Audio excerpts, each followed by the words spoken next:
Meus queridos irmãos e irmãs, como é bom tê-los sempre atuantes e vivos com a palavra de Deus.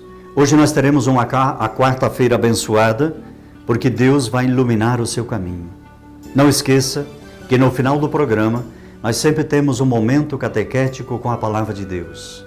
No dia 12 de outubro, que está se aproximando, nós vamos ter a live às 19h30 com mais de 18 cantores convidados, o Padre Ezequiel, o Padre Joãozinho, o Padre Olavo, já confirmaram a sua presença conosco. Basta você ir lá no YouTube, se inscrever no canal e a palavra, ela sempre vai se tornando viva em nossa vida quando nós vamos nos alimentando com ela. É como a água que sacia, que purifica, que lava e que irriga. Semente boa, vigorosa, que espera o terreno para germinar. É luz para as trevas, lâmpada que gera luzes para a ação. Hoje continuamos a viagem com Jesus até Jerusalém. No caminho, depois de sofrer rejeição dos samaritanos, saem ao seu encontro várias pessoas que querem seguir o Mestre. Aparentemente, Jesus impõe condições muito duras. Talvez não seja assim tanto. Não é verdade que a própria vida tem as suas exigências? Quem tem guarida eterna nessa vida?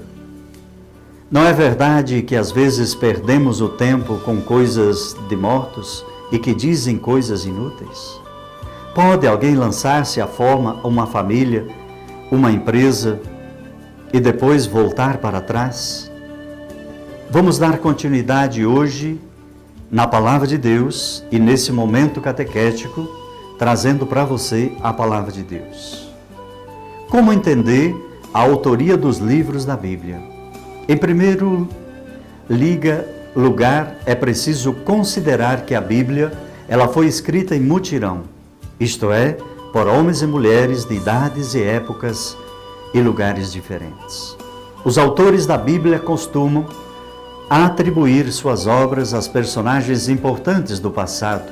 Este é um costume muito frequente aqui no Antigo Testamento. Moisés é homenageado como patrono de toda a lei. Os livros que se referem à lei de Deus, o Pentateuco, são atribuídos a Moisés pela tradição judaica. Mas Moisés não foi o autor deste conjunto de livros.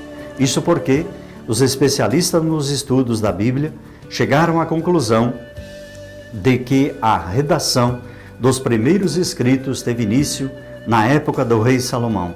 Assim sendo, mais ou menos 300 anos separam os fatos do Êxodo da época em que se fez uma das primeiras redações a respeito dos acontecimentos ocorridos 3 séculos antes. Por que então associar o Pentateuco com Moisés? Essa é uma pergunta. Certamente isso se deve ao fato da tradição antiga entender de que a lei foi doada a Moisés no Monte Sinai. Consequentemente, a tradição posterior passou a atribuir a Moisés tudo o que tivesse a ver com a lei. E mais ainda, passou a atribuir a Moisés a própria autoria de todos os escritos a respeito da lei.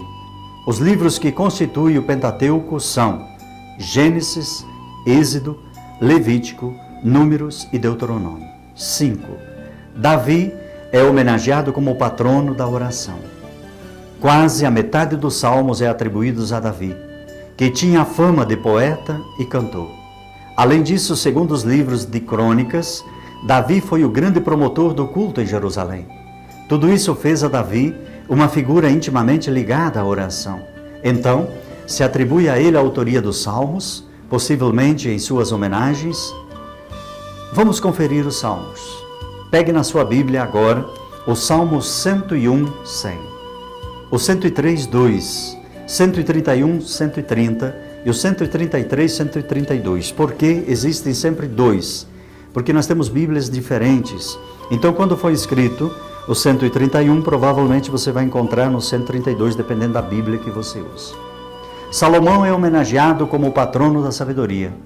Alguns livros sapienciais são atribuídos a Salomão, embora só tenha sido composto até muitos séculos depois. Mas como Salomão era considerado o maior sábio de todos os reis, ele se atribuiu a autoria de tudo o que tem a ver com sabedoria. Típico exemplo do livro do profeta Isaías. De fato, são 3 livros atribuídos ao mesmo autor, mas escrito em épocas diferentes. Boa parte dos textos contidos no capítulo 1 a 39 se refere a Isaías, que viveu na segunda metade do século VIII a.C. Já os capítulos 40 a 55 foram escritos por discípulas e discípulos seus durante o exílio da Babilônia, no século VI a.C. E por fim, o capítulo 56 a 66 a 66 foram acrescentados por discípulos do movimento profético de Isaías, pelo ano 500 a.C. Portanto, depois da volta do exílio, você pode conferir na sua Bíblia, lá no Antigo Testamento se mantém essa tradição de atribuir a autoria das obras e personagens a importantes do cristianismo. No caso, os apóstolos ou discípulos dos apóstolos. Vou pedir agora que você incline a sua cabeça para receber a bênção de Deus e que esta palavra seja vida em sua vida. Onde estiver, Deus te guarde. Onde andar, Deus te guie. O que decidir, Deus te ilumine. E por toda a vida, Deus te abençoe e te proteja. Em nome do Pai, do Filho e do Espírito Santo. Amém. Por mais difícil que seja seguir tua